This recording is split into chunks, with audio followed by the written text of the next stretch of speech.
மாவட்டம் தடாகம், மாங்கரை, கணுவாய் உள்ளிட்ட பகுதிகளில் காட்டு யானைகள் நடமாட்டம் அதிகமாக உள்ளது. வனப்பகுதியில் இருந்து வெளியேறும் காட்டு யானைகள் ஊருக்குள் புகுவதால் விளைநிலங்கள் சேதமாகி வருகின்றன. நேற்று முன்தினம் தடாகம் தண்ணீர் பந்தல் பகுதிக்கு வந்த 2 காட்டு யானைகள் வடமாநில தொழிலாளர்கள் தங்கியிருந்த ஓலை குடிசையை சேதப்படுத்தியது. இந்த நிலையில் நேற்றிரவு திருவள்ளுவர் நகர் பகுதிக்கு வந்த 2 காட்டு யானைகள் ஊருக்குள் உலா வந்தன.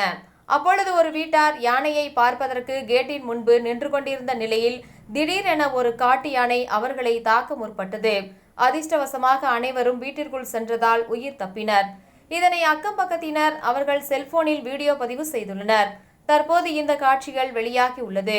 இப்பகுதியில் அடிக்கடி காட்டு யானைகள் ஊருக்குள் உலா வருவதால் வனத்துறையினர் ரோந்து பணிகளை தீவிரப்படுத்த வேண்டும் எனவும், வனப்பகுதியில் இருந்து காட்டு யானைகள் ஊருக்குள் வராத வண்ணம் நடவடிக்கை எடுக்க வேண்டும் என பொதுமக்கள் கோரி வருகின்றனர்.